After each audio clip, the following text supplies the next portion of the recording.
Hi, everybody. It is Wednesday, May 10th. Boy, this is almost halfway through another year. It's just crazy. Just about a month from now, I'll be heading out to start Lyle Lovett's summer tour with the large band, which I just am so excited to be back with that complete cast of maniacs out there and start filming again and taking everybody along, and going to do a lot more interviews with guys on this one and really introduce you in depth to everybody who's involved in that, because it is one gifted bunch of musicians on that tour. It's lovely out today. I've got a bunch of stuff to do after we finish this before doing our Clubhouse live stream today. So that'll be I'll be logging in about 2:45 on that, and we'll really kick it off at 3 o'clock. It's interesting. I've been, kind of following the Ed Sheeran, Marvin Gaye thing that was going on over, copyright and all this stuff, and it is like one of the craziest things to have to deal with in this business, because especially like in pop music, there's like chord changes where even the two songs that were being contested. In this one, there's still so many songs that do sound like that anyhow. I'm really not sure exactly where to draw the line. I remember at one point there was a lawsuit between Ray Parker Jr. and Huey Lewis over Ghostbusters and Got a New Drug. And I was contacted to see if I could come down and be an expert witness, because the thing that they were really concerned about was the bass part. And I told them, no, absolutely not would I come down there.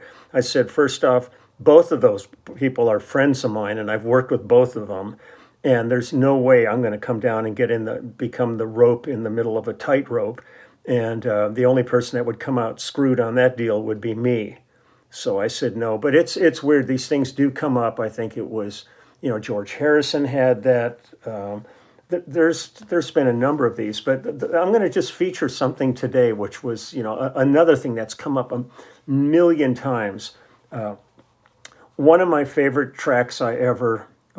albums I did in my entire career has always been Spectrum with Billy Cobham, and one of the songs on that album is Stratus, and Stratus has become like that album became like a benchmark for the fusion period of the early 70s. It was Billy Cobham, Jan Hammer, Tommy Bolin, and myself on this.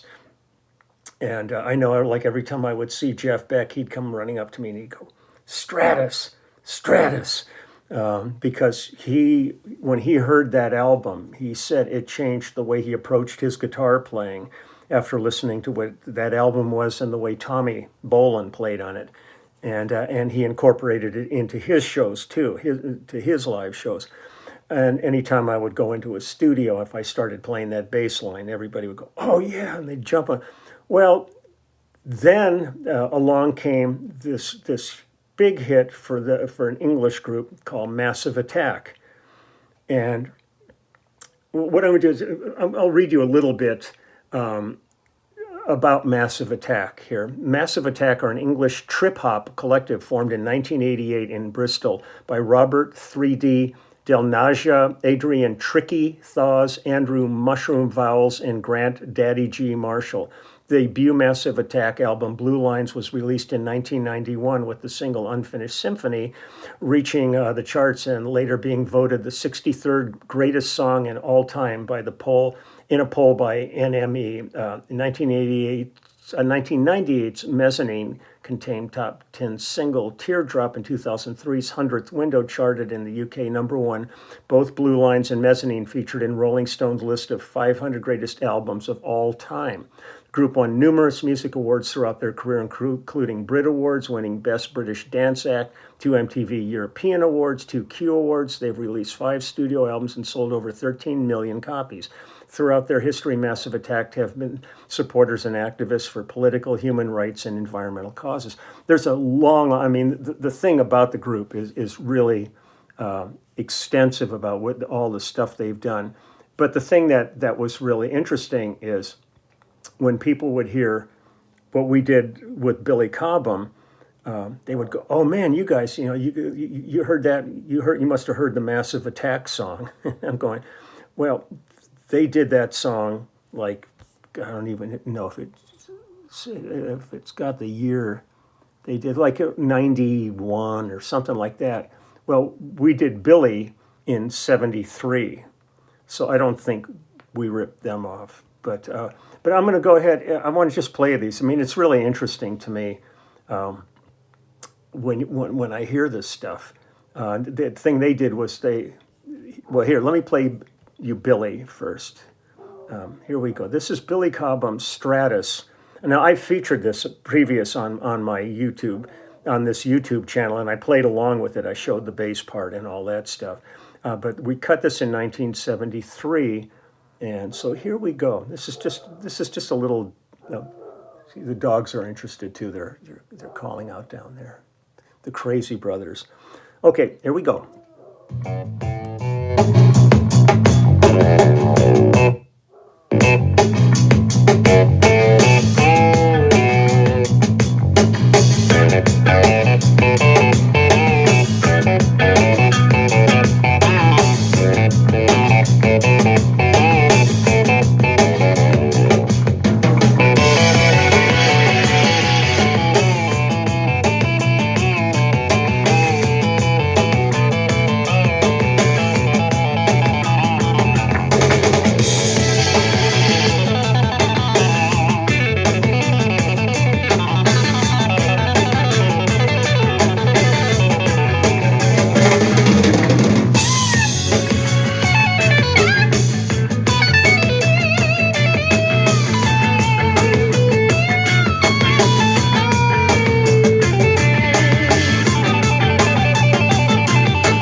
Okay, so that's what we recorded in 1973.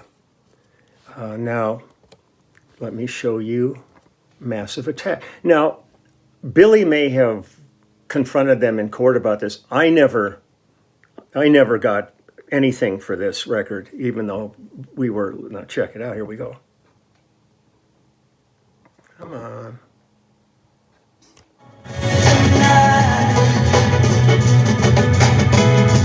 Go back to the comments.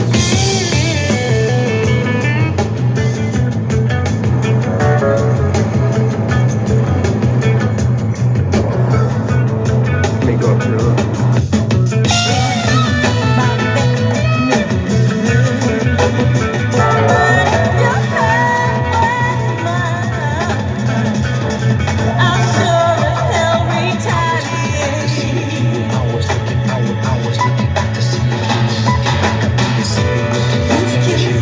They added a vocal to it, but they completely lifted the track that we did on Spectrum.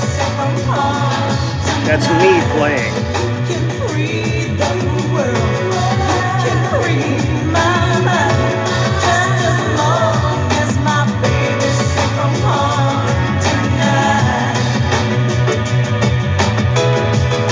Added a couple little things.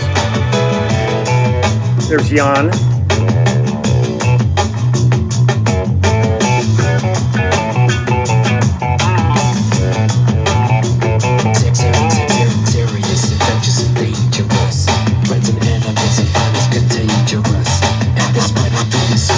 So where do you draw the line on all these things? There's so much, especially in the hip hop world, that is lifted